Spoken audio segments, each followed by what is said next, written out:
Welcome back to AV educational videos. இன்றைக்கி நாம் பார்க்கக்கூடிய பகுதி லாஸ் ஆஃப் மோஷன் யூனிட் 1ல் பார்ட் 8 ஆன்சர் இன் டீட்டெயில்ஸ் விரிவான விடையளி பகுதி. அதில் மொத்தம் 7 கேள்வி இருக்குது. 1 by 1 புக்கில் குறித்து பார்க்க போகிறோம். First question, what are the types of inertia? Given examples for each type. நிலைமத்தின் வகைகள் என்னெல்லாம் இருக்குது, அதுக்கான எடுத்துக்காட்டுகள் என்னன்னு பார்க்க போகிறோம். உங்கள் புத்தகத்தில் பக்கம் 2 மற்றும் 3க்கு வாங்க பார்க்கலாம். பேஜ் நம்பர் 2ல் டைப்ஸ் ஆஃப் இனர்ஷியா ஹெட்டிங்கில் ஏ பி அப்புறம் 3rd பேஜில் சி இருக்குது. 3 டைப்ஸ் இருக்குது. அப்புறமா அதுக்கு எக்ஸாம்பிள்ஸ் இருக்குது. ஃபர்ஸ்ட்டில் பார்க்கலாம். A type, inertia of rest. ஓய்வில் நிலைமம்னா என்ன, அதுக்கான definition. B, inertia of motion, இயக்கத்தில் நிலைமம் அப்படின்னா என்ன, அதுக்கான டெஃபினிஷன். அடுத்து page number 3. 3rd type, inertia of direction, திசையில் நிலைமம், அதுக்கான definitions. Now examples for inertia. இனர்ஷியாவுக்கான நிலைமத்திற்கான எடுத்துக்காட்டுகள் என்ன, ஒரு 3 பாயிண்ட்ஸ் இருக்குது. ஃபஸ்ட்டு பாயிண்ட்ஸ் அத்லெட்டிக்ஸ் வீரர் லாங் ஜம்ப் தாண்டும் போது கொஞ்சம் பின்னோக்கி வந்துட்டு முன்னோக்கி ஓடுவார். அது இயக்கத்திற்கான நிலைமம். ரெண்டாவது, ஒரு காரில் நாம் ட்ராவல் பண்ணும்போது ஒரு டர்னிங்கில் அது திரும்புகிறப்போ அது என்ன செய்யும், திரும்புகிற சைடுக்கு ஆப்போசிட்டாக நம்முடைய உடம்பு சாயும். இது திசைக்கான நிலைமம், inertia of direction. 3rd example, மரத்தை நம்ம பழங்களை பறிக்கிறதுக்காக மரங்களை நம்ம உழுக்கும்போது மரத்திலிருந்து இலைகள் பழங்கள் இதெல்லாம் கீழ் நோக்கி கீழே விழும். இது ஓய்வுக்கான நிலைமம், இனர்ஷியா ஆஃப் ரெஸ்ட். ஸோ இந்த 3 examples inertia of motion, inertia of direction, inertia of rest. ஓய்வுக்கான நிலைமம், இயக்கத்துக்கான நிலைமம், திசையில் நிலைமம். இது அதுக்கான ஒரு example picture, inertia of motion.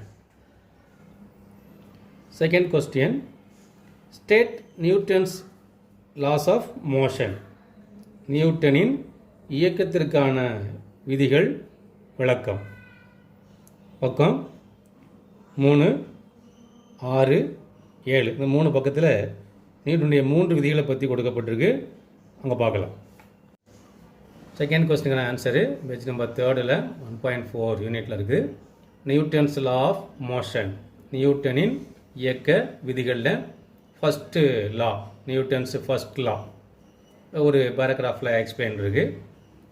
This law states that everybody continues to be in its state of rest or the state of uniform motion along a straight line unless it is acted upon by some external force. It gives the definition of force as well as inertia. நீருடைய முதல் விதிக்கான explanation. Then page number 6ல் second law. Page number 6ல் 1.5 யூனிட்டில் Newton's second law of motion, நியூட்டனின் 2ஆம் இயக்க விதி.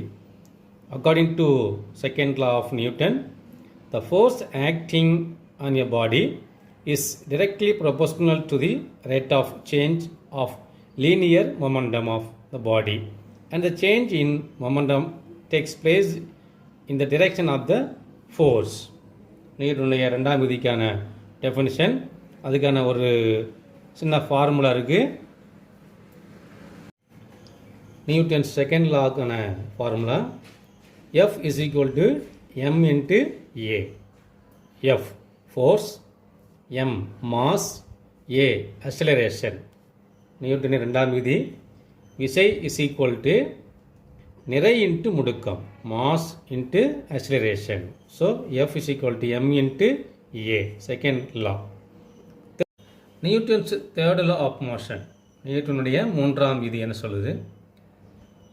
Newton's third law states that for every action there is an equal and opposite reaction.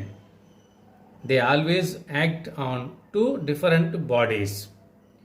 ஒவ்வொரு விசைக்கும் சமமான ஆனால் எதிர் விசை உண்டு. விசையும் எதிர் விசையும் எப்போதும் இருவேறு பொருட்கள் மீது செயல்படும். That is FB is equal to minus FA. Negative valuation FAக்கு அது FBக்கு சமமாக இருக்கும். So this is Newton's third law of motion.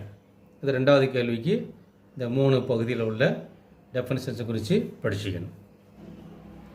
Third question, deduce the equation of a force using Newton's second law of motion. விசையின் சமன்பாட்டை நியூட்டனுடைய ரெண்டாவது விதியின் மூலமாக எப்படி நிரூபிக்கிறது? உங்கள் புக்கில் பேஜ் நம்பர் 6 பார்க்கலாம். நியூட்டனுடைய ரெண்டாவது விதியை பயன்படுத்தி விசைக்கான சமன்பாடை எப்படி கண்டுபிடிக்குது? அது பேஜ் நம்பர் 6 இருக்குது. இது நியூட்டன்ஸ் செகண்ட் லா ஆஃப் மோஷனுக்கான டெஃபினிஷன். நமக்கு இங்கேருந்து ஆன்சர் போதுமானது. 3வது கேள்விக்கான பதில் இங்கேருந்து போதுமானது. That is, this law helps us to measure the amount of force. So it is also called as law of force. விசைக்கான சமன்பாட்டை இந்த சமன்பாடு சொல்கிறதுனால ரெண்டாவது விதிக்கு என்ன பேர்னு கேட்டால் விசையின் விதி, லா ஆஃப் ஃபோர்ஸ். ஸோ இங்கே ஆரம்பித்து கன்யூஸாக போய் என்னுடைய ரைட் சைடில் கண்டினியூஸ் ரைட் சைடில் ஃபோர்ஸுக்கான value F is equal to m into a. That is, force is equal to mass into acceleration. இந்த பாயிண்ட்ஸ் முடிய தேர்டு கொஸ்டினுக்கான ஆன்சர் போதுமானது. Fourth question, state and prove the law of conservation of linear momentum. உந்தமாரா கோட்பாட்டை சொல்லி அதை எப்படி ப்ரூவ் பண்ணுறது? நான் பேஜ் நம்பர் 7 and 8 கோணும். பேஜ் நம்பர் 7ல் 1.5 யூனிட்டில் இருக்குது. Principle of conservation of linear momentum, நேர்கோட்டு உந்த அழிவின்மை விதிக்கான definition. There is no change in the linear momentum of a system of bodies as long as no net external acts on them.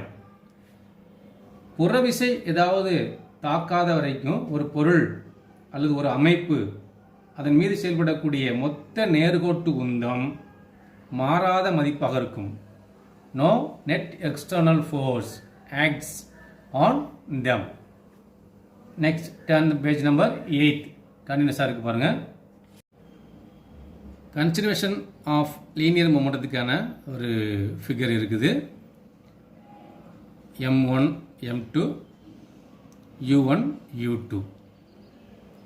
இது அந்த விசைக்கு பிறகு எப்படி மாறி இருக்குது V1 V2. அதுக்கான ப்ரூஃப், அதனுடைய டெஃபினிஷன்ஸு கண்டினியூஸாக வந்திருக்கும். கடைசியில் அதுக்கான எக்ஸ்பிளனேஷனோட முடியும். ஸோ இது வரைக்கும் ஃபோர்த்து கொஸ்டினுக்கான answer. This is proof for this law, proof for conservation of linear momentum. Question number 5, describe rocket propulsion. Rocket ஏவுறது எப்படி அதை விளக்கணும். Page number 8. பேஜ் நம்பர் 8 1.9 யூனிட்டில் இருக்குது. Rocket propulsion. இங்கே அதுக்கான டெஃபினிஷன்ஸ் ஆரம்பித்து right side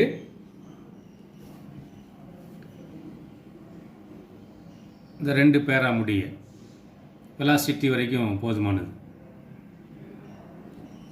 this velocity is called escape velocity. அது முடிய போதும்.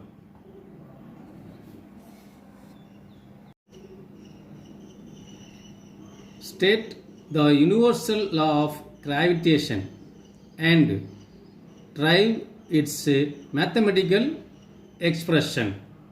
அதாவது பொது ஈர்ப்பியல் விதியை சொல்லி அதனுடைய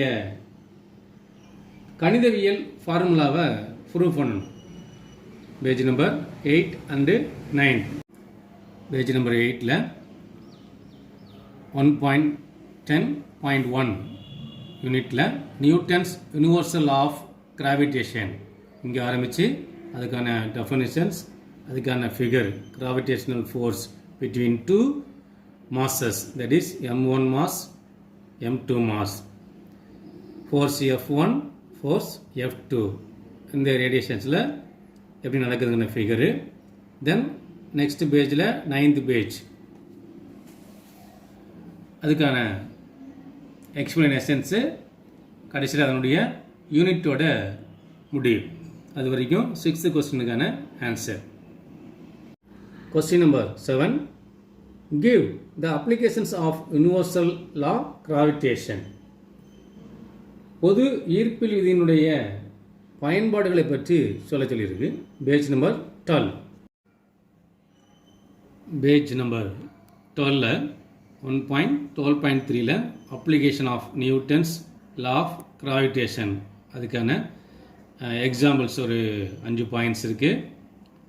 1வது எக்ஸாம்பிள், 2வது எக்ஸாம்பிள், 3வது எக்ஸாம்பிள், 4வது எக்ஸாம்பிள் அண்டு 5வது எக்ஸாம்பிள்ஸ். இந்த 5 எக்ஸாம்பிள்ஸையும் கொஸ்டின் நம்பர் 7க்கான ஆன்சர்ஸ். That's all.